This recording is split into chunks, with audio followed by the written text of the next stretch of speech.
Okay, my shame for Ahaya's glory. My story began many, many years ago. My name is Marie, and I was born in Jamaica, but grew up for most of my life in Canada. Um, my parents left myself, my brother, and my sister with my grandparents, and we had a great life. It was awesome. I had the best grandparents in the whole world. And my grandmother loved the Lord very much, and she taught me a lot of things. There are 5 of us all together, and I'm the oldest of 5 kids. Well, as I said, this is all about my shame that I'm sharing with everyone in the hopes that you will come to find the God, Ahaya, Ashur, Ahaya, and give him all the glory for all the wonderful things that he has done in your life. And he's done a tremendous amount in mine. And so, as I said, my story began in Jamaica, and I remember when I was around 4 or 5 years old, I was raped by a kid that was not much older than myself. But the significant thing about that was there were a lot of adults around laughing. They thought it was funny. And nobody rescued me. Nobody intervened. And I recall one of my aunts were there, one of my mother's sisters. Now, I thought later on, as I got older, I used to have this dream, and I thought it was a dream. I thought it was a nightmare because I would have this recurring dream of that one incident. And until I discovered that it wasn't a dream, that it actually happened. I never told my parents about it. In fact, I never really discussed it with anyone. But time went by, and as time went by, there were other kids in the neighborhood, and they would come over and play, but many of them, probably like myself, were molested because these kids were playing adult games like spin the bottle and some other stuff. And I was pretty naive. I didn't know much about life, and my grandparents really didn't teach much about sex and all this stuff that was like grown-up stuff. And as I recall, in the adult community, it was like taboo to talk about sex. And so sex became this really nebulous thing, often, pie in the sky kind of thing, and something really to be ashamed of. Well, my parents moved to Canada, and when I was 9 years old, we uh, we moved to Canada to be with my parents. And my parents were pretty good people. My dad was a really fun, loving guy. He wasn't a Christian. He was raised Anglican, and my mother was Seventh-day Adventist. Her mother became Seventh-day Adventist when she was a teenager. And so she knew that she married a guy that didn't share her beliefs, and so her life was quite miserable. My dad was a real fun-loving guy. I remember he would always, he was a party guy. Every weekend he was with his friends, and they were drinking, and he was fun. And I loved my dad. And he was fun, but it was no fun for my mom. She would march us off to church on Shabbat, and My dad would be off with his friends and his women. Um, and so my mother lived a private hell, unbeknownst to us kids. She didn't really show it very well or very much. Um, when I was about 12 years old, I had this strong desire to know who I was, and I've always felt deep in my soul that there was something different about me, but my desire to know God was so overwhelming. I spent a lot of time in the Bible and I read the Bible stories, and I would get lost in the pages. And I was at the battles, that happened with Caleb and Joshua and Moses. I could see it all like in motion picture. And I loved the Bible, but I still had the desire to know God on a more personal level. Who is this God? And, what is it about him? And some of the things that I would wonder about, like, does he really look like me, like the Bible says? And I'd love to be able to sit on his lap and get a hug. And what color are his eyes? Things like that. And I know it's kind of weird, but I guess I am kind of weird. But those are some of the things I thought about. And this hunger grew over time to know God. Well, we grew up pretty strict kosher in our household, and I realized that not every Adventist family were as strict as mine, and not everybody was really particular about what they ate. They didn't follow the dietary laws as the way my grandmother taught us,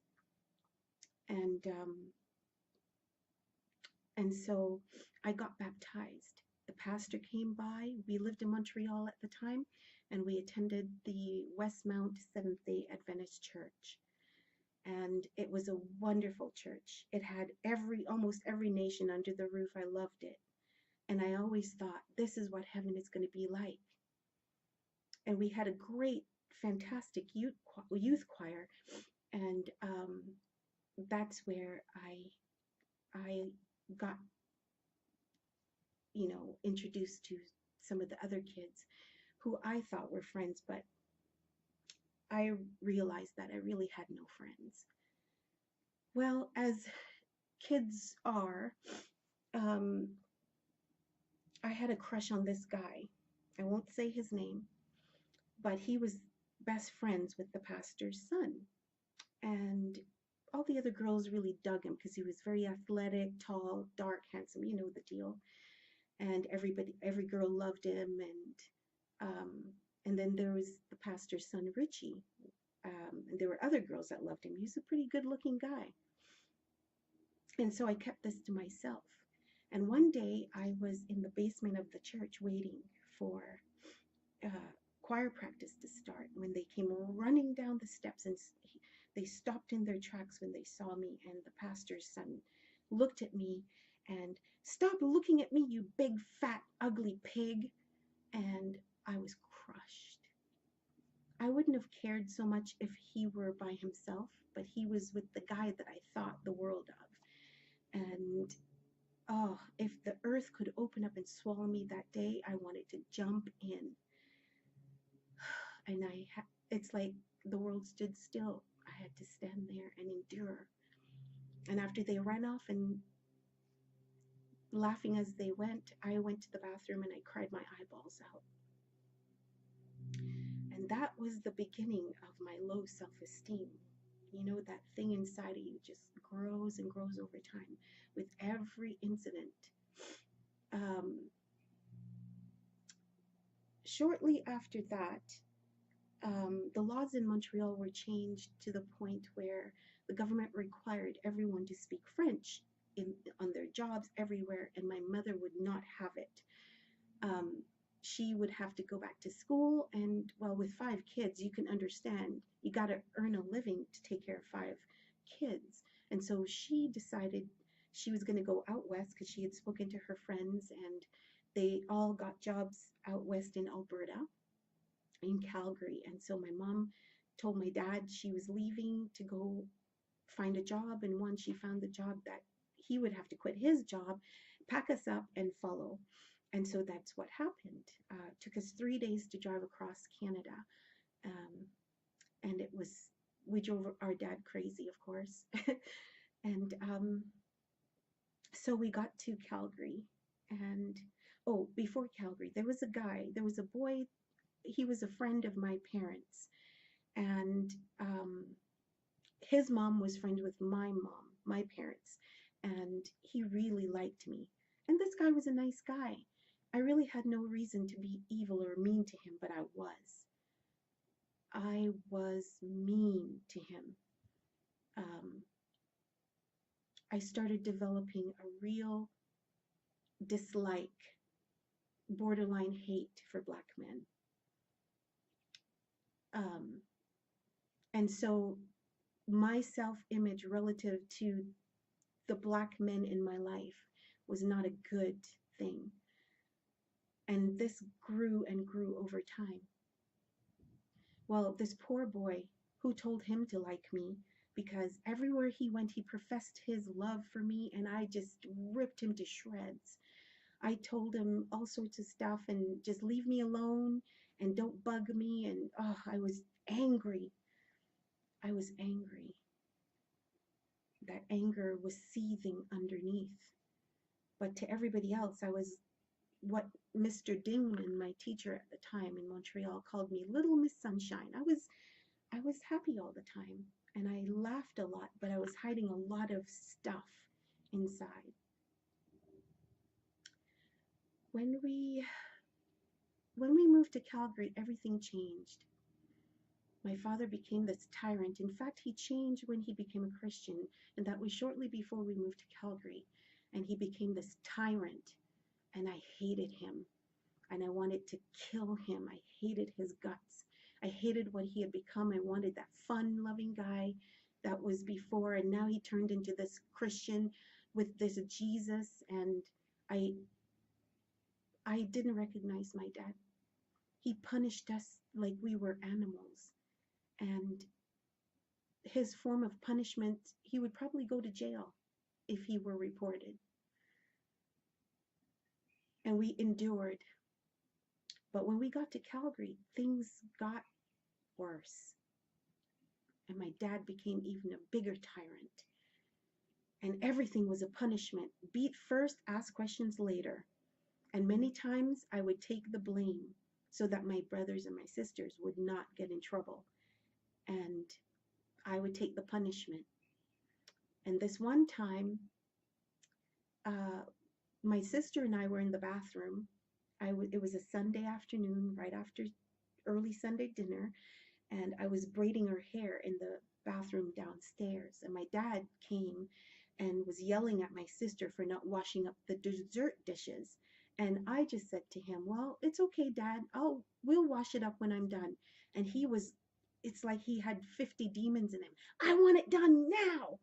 And so I started arguing with my dad. Well, who told me to do that? He punched me in my stomach, and I didn't realize that I had 3 cracked ribs.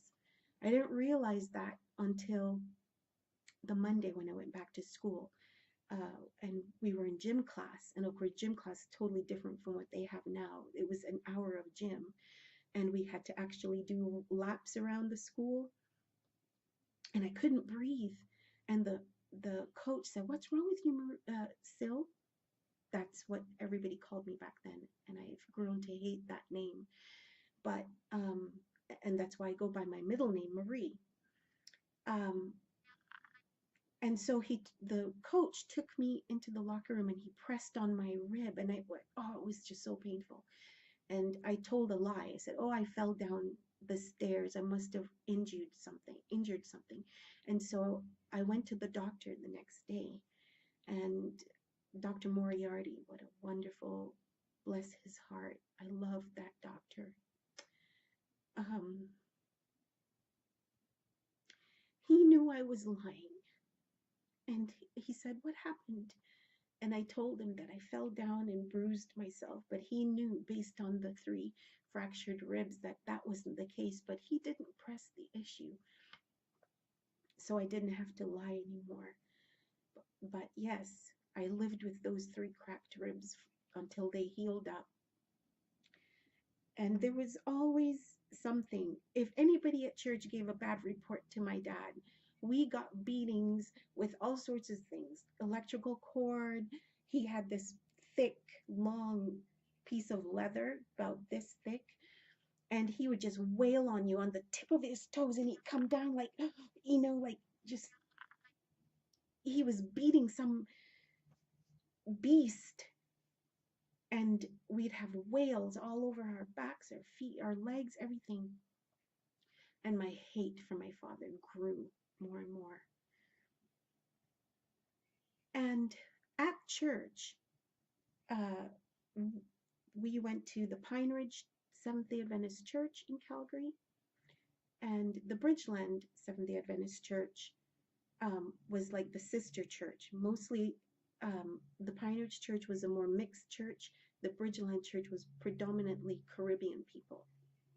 And so this one Shabbat, we had an exchange with an Airdrie church. It's a little cute country church and lots of farmers that were in Airdrie. And so we were putting on an afternoon program of singing and poems and mini sermonettes. It was really a lot of fun. And the farmers had a big roast and, horse and buggy. And it was just wonderful.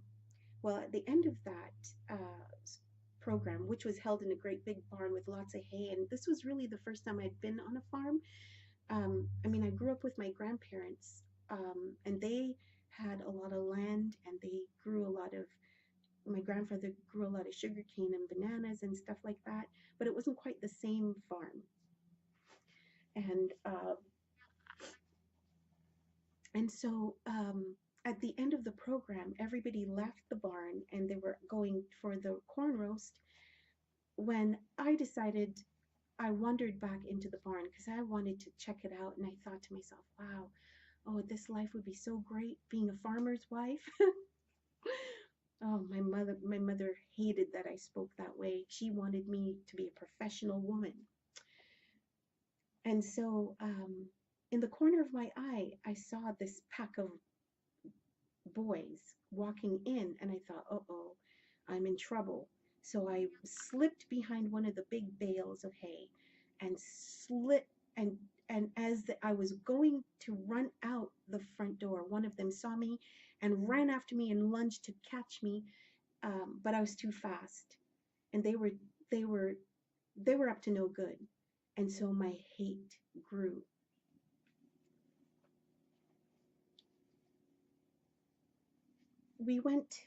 A few years went by. I was about 16, 17 at that time. Um, there was another exchange choir. Well, not really an exchange, but there was a program at the Edmonton, West Edmonton Seventh-day Adventist Church. And I had no idea there were so many Black people in Edmonton. And so when I got there, I was totally shocked. And lots of really gorgeous Black guys. Like, where were these guys? And so I was like standing there just gawking. And then lo and behold, I saw the same pastor's son that called me a big fat ugly pig. There he was. I was like, oh, great, just my luck. And all I did, I tried to avoid him. But it's like everywhere I turned, there he was, staring at me. And now he's thinking I'm following him everywhere when all I'm trying to do is get away from him.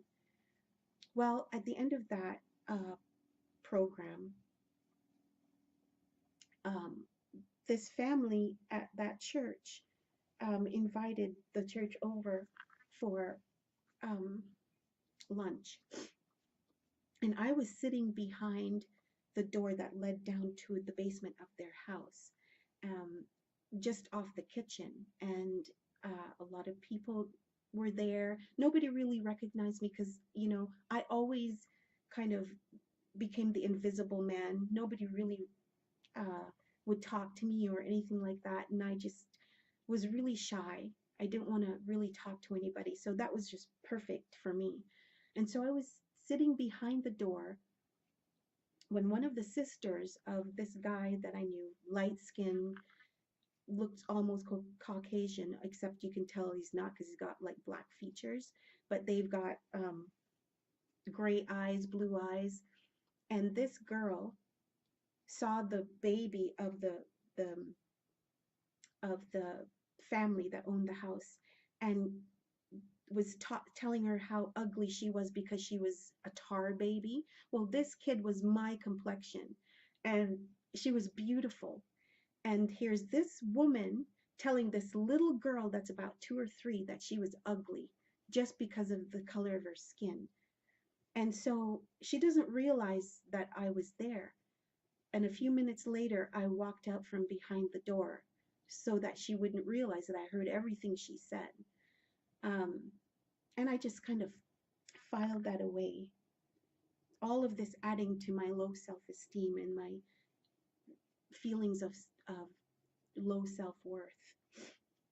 Well, things got worse in my house. When I was about, I was 17 when I graduated from high school, and I had a job working at the hospital, at the Foothills Hospital. And I started seeing this guy that I met on the bus. He only lived about a block from me, but he was Danish.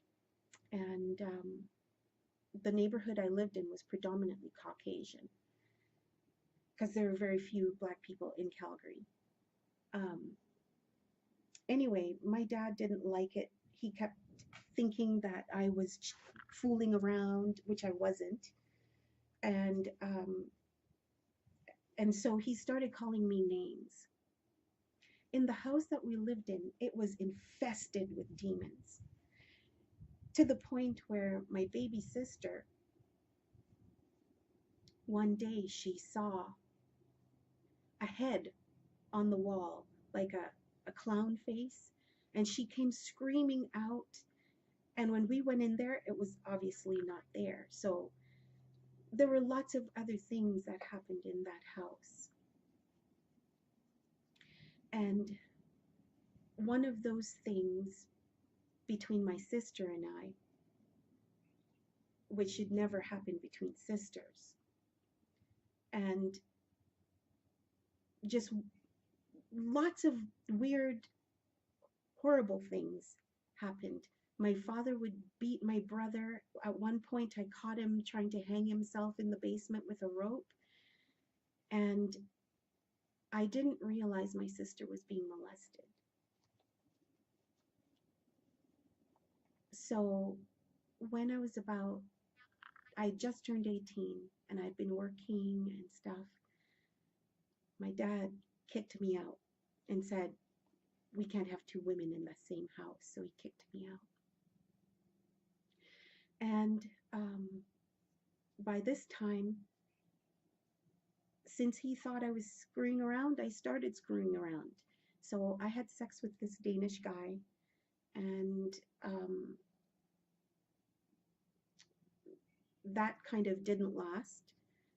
And then I started seeing his friend, who was a Scottish guy, just going across Europe, you know, Steve. And he was my boyfriend for about 18 months. And Steve broke my heart. I had fallen in love with this guy so much because I'd never heard my dad tell me he loved me. Our household was not a touchy-feely, hi honey, I love you, I'm so proud of you, none of that. All I heard was, you're never going to amount to anything, and you're a whore, you're a slut, you're worse than a hooker on 4th Avenue. I heard that all the time. So I started dressing like one. Well, I started seeing Steve. Now I'm kicked out. A friend of my mom's took me in for a few months so I could save money so I could have my own place. I'll be forever grateful to her. She saved me from prostitution.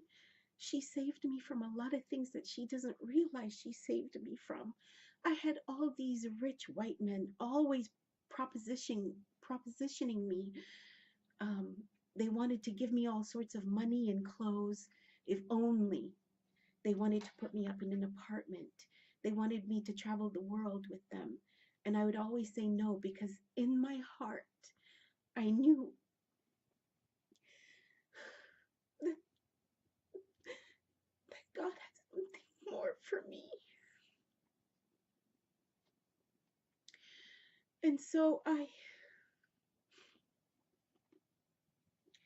worked. I kind of gave up on my dream of becoming a doctor because things at home were so bad. My grades slipped, and I was always a straight A student, and I didn't think I had it in me. And so I gave up on that dream. And so I worked and worked.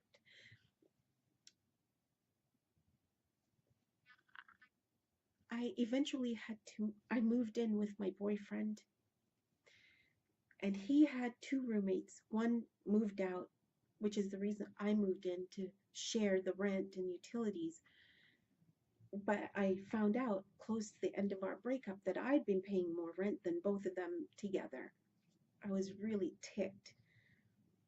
But he left me for some girl that he had been dating who was pregnant by some guy. And I thought, okay, you can have her. And then he wanted to come back, and I ripped him to shreds, to shreds. I remember when I met his parents, he brought me to meet his parents, and they, with their self-righteous Scottish selves, why did you come to Canada? La la la. So they weren't expecting me, and I just shredded them. Well, I came to Canada probably for the same reason you came to Canada. Why did your parents move here? For the same reason you moved here. But I'm pretty sure my parents weren't starving like you probably were in Scotland. And so it was really bad. And so we left. And so I had this seething anger underneath all of that. Don't know where to place it.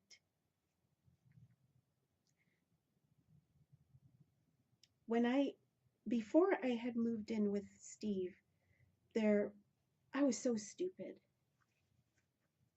I was so naive. I can't tell you how much of the world I didn't know. I knew nothing.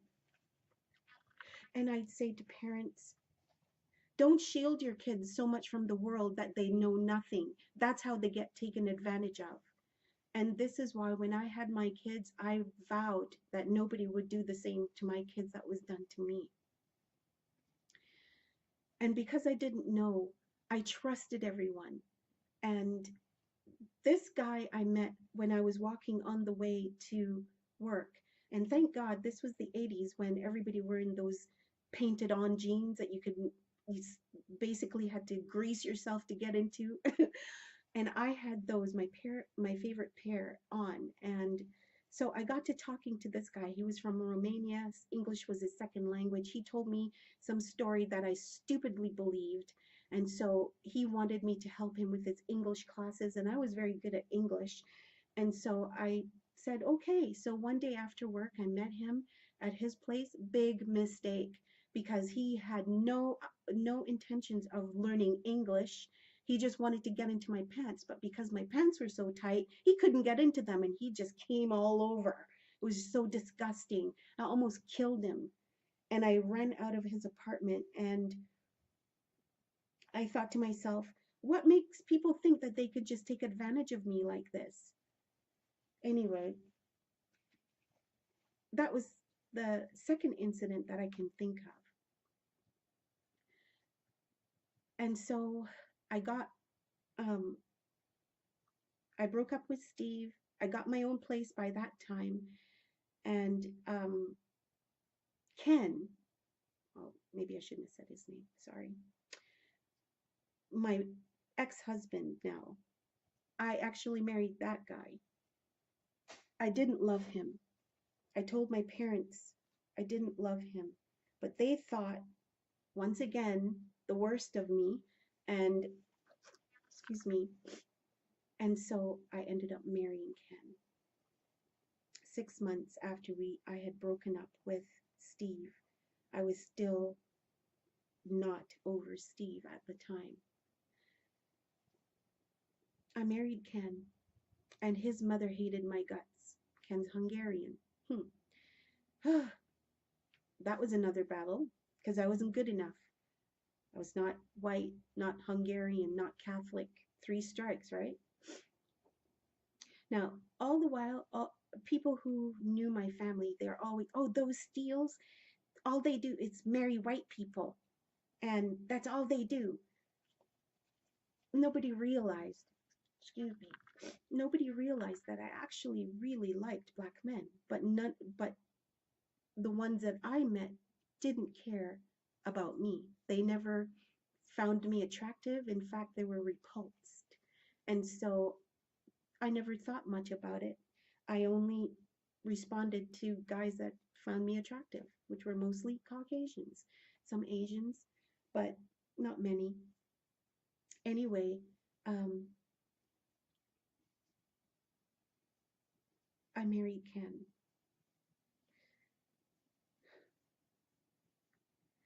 and everything changed.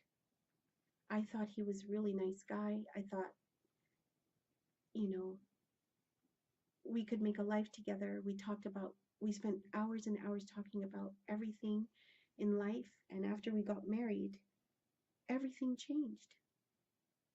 He never trusted me. He thought I was eyeballing black guys.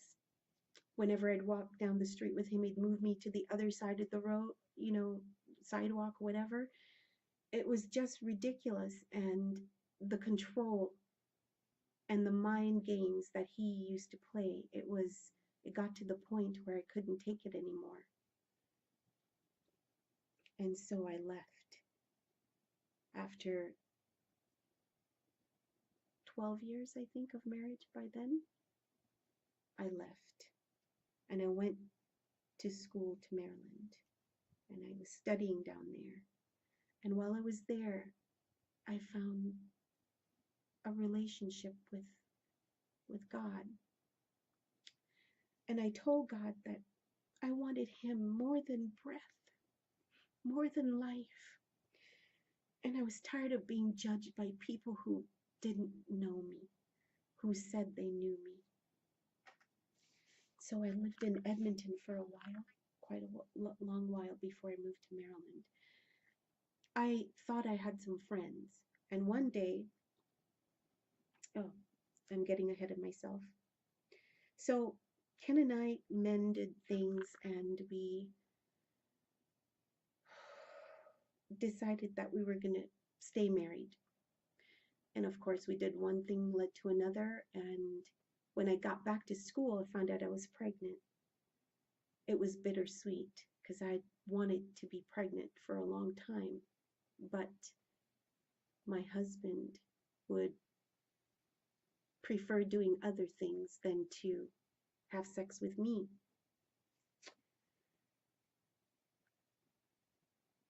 When we lived in that house in Edmonton, there were a lot of demons in that house. In the morning, I'm kind of fast forwarding because this story is getting too long.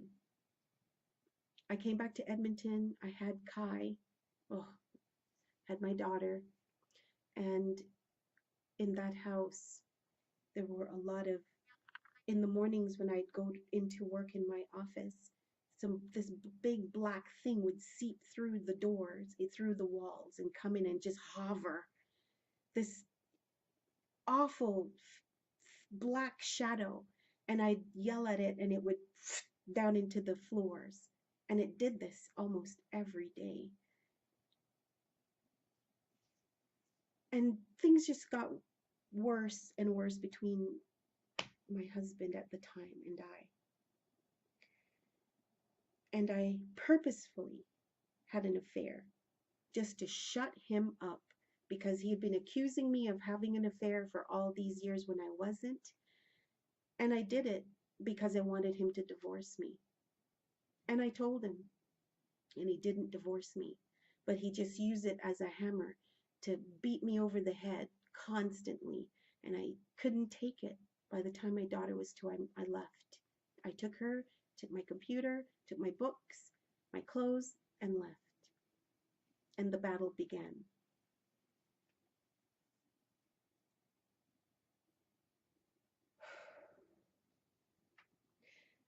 Ahaya was always there. He protected me from so many things, so many people. After the divorce, I bought a house and I was getting lonely again and I wanted companionship. And so I went online and talking to all these people online, and there was a guy from Australia and he had contacted me. And by this time, I had really not a lot of inhibitions, you know. I didn't care that anybody saw my boobs. And so he wanted some boob shots and he sent me some shots of himself. And so I had a friend come over and she took pictures on the Polaroid and I stupidly trusted her. She doesn't realize that I know what she did. I guess she'll find out now. But she betrayed me. She took all these photos and I asked her to digitize them for me and give them back. She did that, but she kept copies and she distributed about amongst all the Black people, all the Caribbean people at the West Edmonton church. And every Sabbath I would go to church and all these people would stare at me and they'd be gossiping. Just the gossip was thick and they were so stupid, don't they realize I could see? How did I find out that she did it? God showed me. I didn't realize while I was living in Edmonton at the time that that's what it was, because I trusted her. I thought she was a friend, and she, along with her other friend, who I won't name their names, both hated my guts. Why? I don't know why. To this day, I have no clue as to why. But they both disliked me that much that they would share all my naked pictures of my boobs to people that I had no idea who they are. And they were gossiping about me, talking about me. And one day I broke down on my sofa, feeling like there was nobody else in the world. And I wanted to end my life because there was no purpose. Being judged everywhere I went. Nobody took the time to really get to know me. So what was my purpose? I asked God so many times, why did you make me? No answer. And I couldn't find it. I was too blind. I couldn't see. And these people who would laugh behind my back and pretend at choir practice, and they would have their little get-togethers and nobody ever invited me anywhere because I was scum. I was refuse. I was not good enough. Big, fat, ugly pig. That's what I am.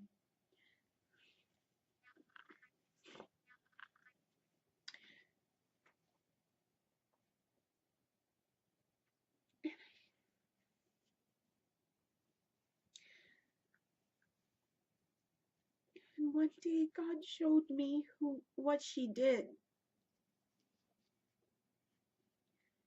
But I never said a word to her. I made her pretend.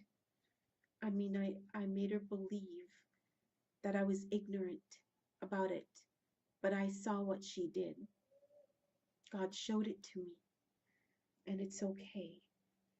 Because I brought my own shame onto myself. Right? No value. I didn't value myself enough. And I did a lot of stupid things that I shouldn't have done. But I was stupid, naive, thinking I could trust people.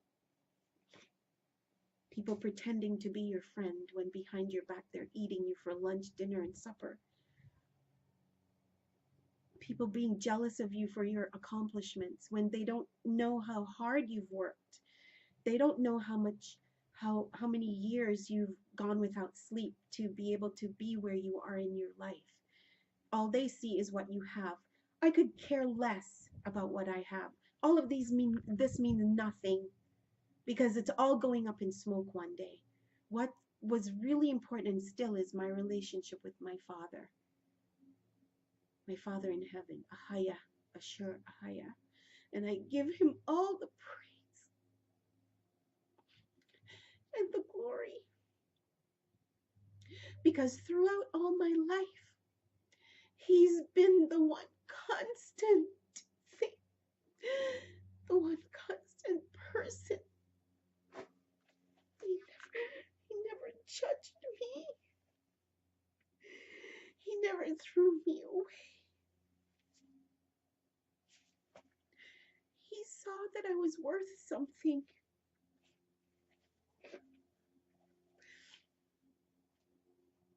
And he still feels that way about me. That's the amazing thing. For all the things that I've done in my life, he still thinks I'm beautiful.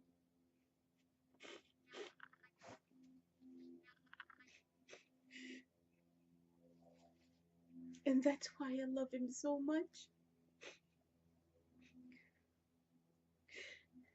And one life is not enough to give for him. He can have it all. He can have it all.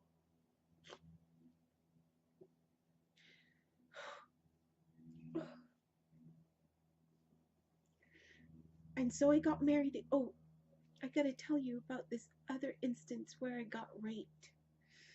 Yeah, it happened in my house. He was a friend, a family, well, he was a friend I met at the Spanish church. They're from Honduras.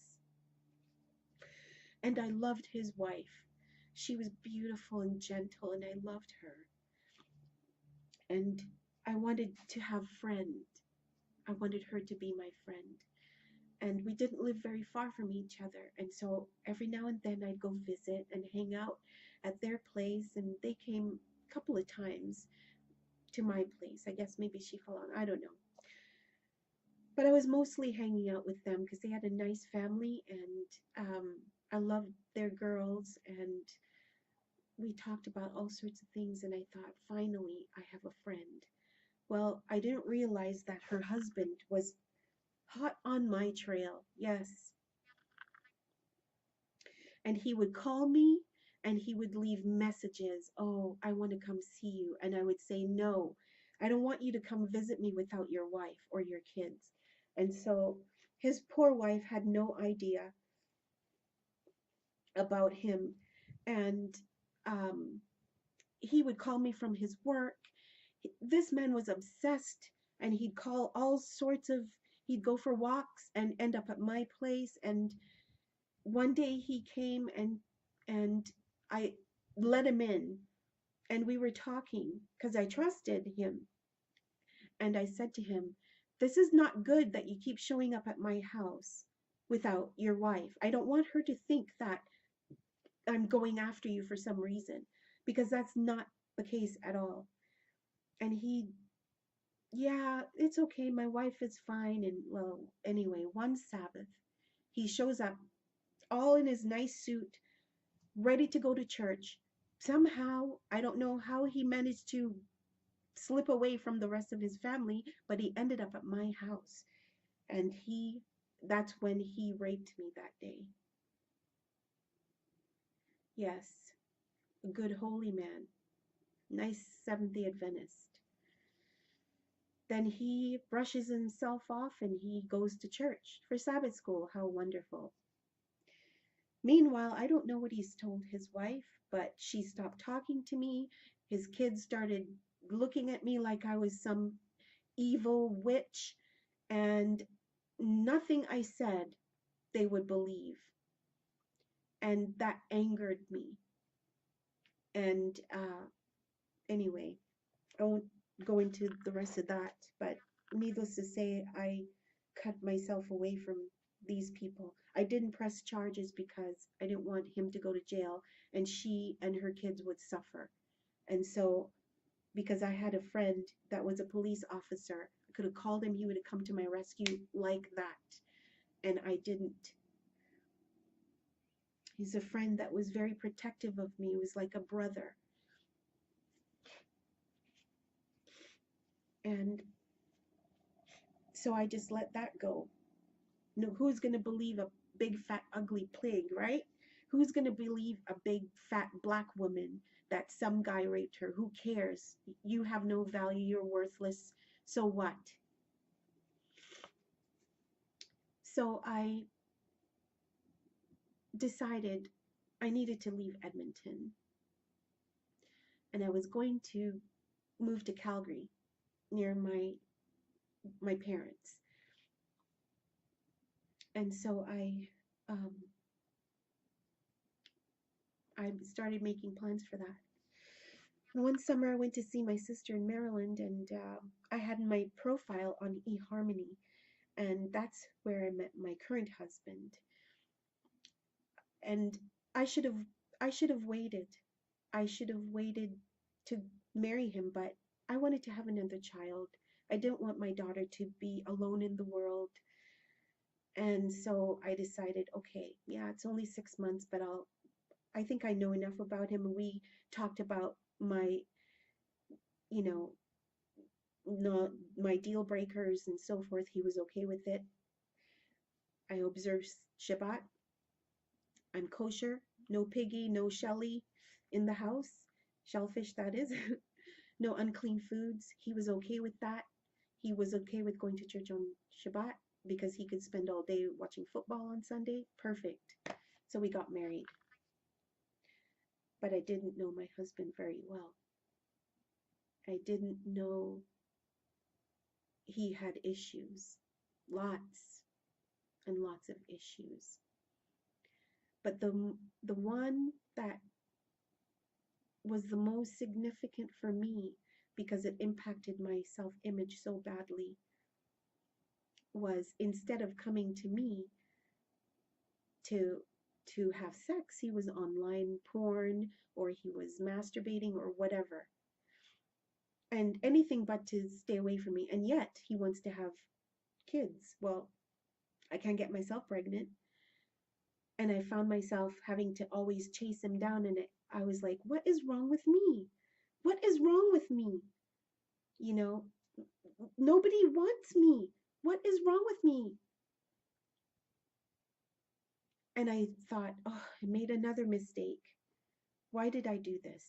Another mistake. Long story how we ended up here in Washington, but let's just say the plans that we had made didn't work out the way I planned it, and we got stuck here. I had my own business. I brought here. I've been working all this time. I started focusing on getting out of debt. A whole bunch of stuff, identity theft, worked through a bunch of garbage.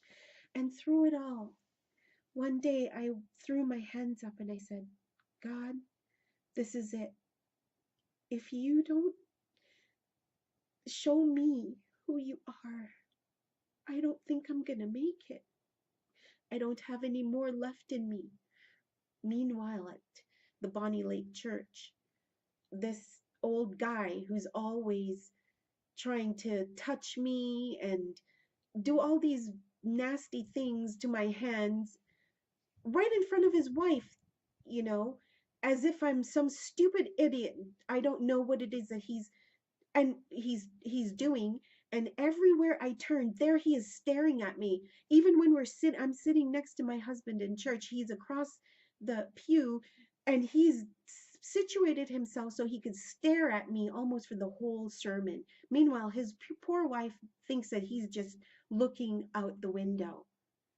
Oh, and then all these fake people at church that pretend that they love you, all this fake love in the Christian church, it's sickening. all the more reason I didn't want to go back. And so I started searching about who am I really? I certainly didn't feel Jamaican. I didn't feel Canadian. I'm certainly not American. I'm not African. What am I? Where did I come from? Where do I, who am I? And I went to God and He showed me one day where I came from.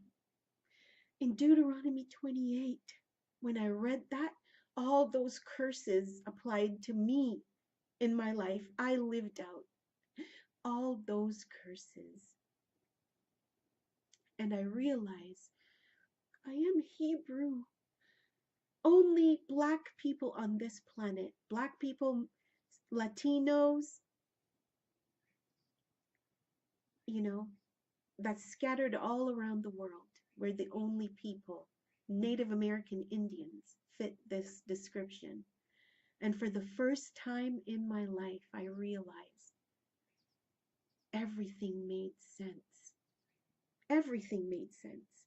And I couldn't find Ahaya when I was thinking Jesus was God. Well, Jesus is not God.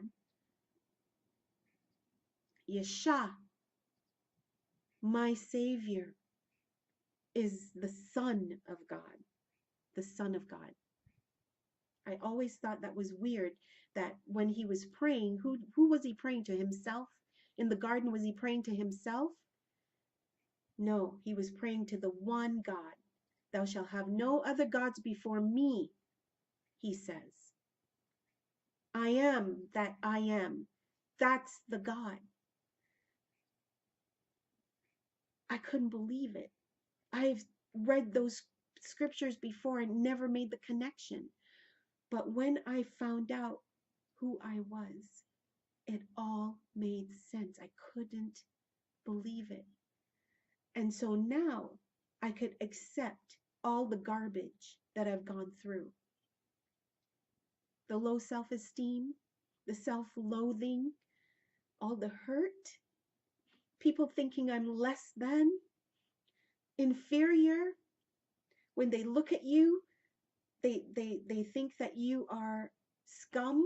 At least that's the look that comes back. There are some genuine people that genuinely say hi and they smile and you can see that they are genuine. But the vast majority of these hypocrites, yes, that go to church, that pretend, they're not living their lives for God. I had one pastor tell me, well, you shouldn't have married a white guy. That's why you're going through hell. You shouldn't have married a white guy. You should have stayed with your own kind. Yeah. And you know what? He's probably right. But I didn't know. You see, you don't know what you don't know. But now I know. Now I know better. And Ahaya has given me back my self-worth. I know who I am. And I matter to him. And no matter all the things that's happened in my life, he's wiped it all clean. And he's given me a new heart and a new way. And I don't deserve it. But he's done that anyway. And I'm so grateful and thankful to be where I am now in my life. I can teach my kids who they really are. They have a heritage. We're a people, a special people set apart.